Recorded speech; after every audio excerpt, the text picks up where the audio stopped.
Space whales? Nope, rather deal with devils. Chapter 4, Fan Fiction by Azazyel.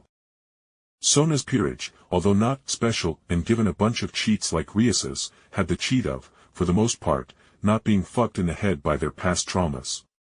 So they were rather easy to get along with, at least Momo Hanakai was anyway. Momo was one of Sona's bishops in her peerage, and in my opinion, she was one of the most attractive members of her king's peerage with her back-length silver/white hair and voluptuous curves, and she had a relaxed, caring personality. Anyway, here is one of the spare bedrooms we keep for peerage members. The bath is coed as Sona's peerage was entirely girls. So perhaps use your room's attached shower so we can set up times for you to have access to the bath without anyone bothering you. She explained while blushing about the bath bit, and I nodded in understanding as I knew it was kinda awkward. Don't worry, I won't do anything unconscionable, I said wryly, and she smiled thankfully at my understanding. So once I get cleaned up, am I supposed to meet you ladies somewhere, or will I just be relaxing for the rest of the day or something? I asked as I checked out the small bedroom that consisted of a small desk with a chair that was placed beside a bed that had a dresser at the foot of the bed. Momo put a finger to her chin as she hummed in thought before speaking up. Well, Sona typically hosts her dinner for the peerage to join if they desire to join. And she will appreciate your joining as that will help distract her big sister's attention off of you. She said with a wry smile as Seraph's attention on her sister was truly smothering in its weight.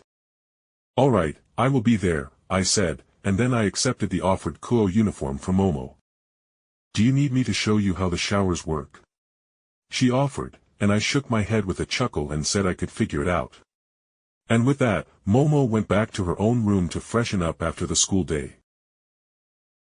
When I got cleaned up, I was lying on my bed face down, screaming into the pillow as my mind finally calmed down at the whole ice skating thing.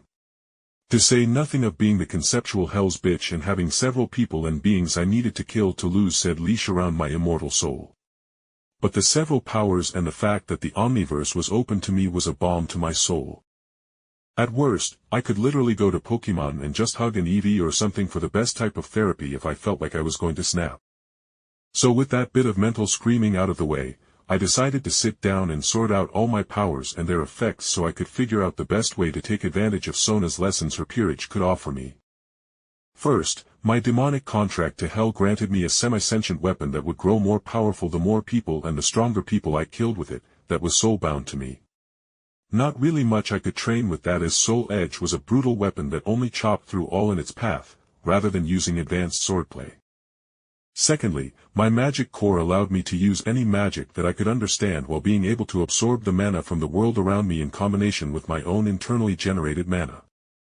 The rest of my powers, with a couple of exceptions, were just body tune-ups with my talent and other things being increased, and the other exceptions were a tantric energy battery within myself that would allow me to absorb and store sexual energy I could use later for spells. But the major exception was the waifu summoning power. Willing that power in particular into my soul, I envisioned a massive wheel in my mind, and I knew from the Saioa that the power would roll down the massive wheel and the woman it landed on in the massive wheel of thousands of different options would be summoned beside me and bound to my power to live for a long while until my power made their forms fully manifested and their space in my 3 slots of summonable waifus would be freed and I could summon another. Of course, the more powerful the woman, the less likely I could draw them, and likewise, other than my power keeping them alive, I had no actual control over them, as I took primarily combat-based powers instead of the mind control powers I could have. Do I pull the wheel now? I pondered as I could make out the women from countless worlds, from anime to games, to even cultivation worlds, and I knew that summoning such ladies would be dangerous, as apparently, the Saioa was literally using the recycled souls and bodies of waifus from the catalog that couldn't be sold and were thus thrown into the void. I shook my head as I dismissed the wheel and stood up. Too dangerous at this point, as who knows if I summon an Azula or is death, I said, grimacing at the thought of summoning a complete psychopath who may just kill me.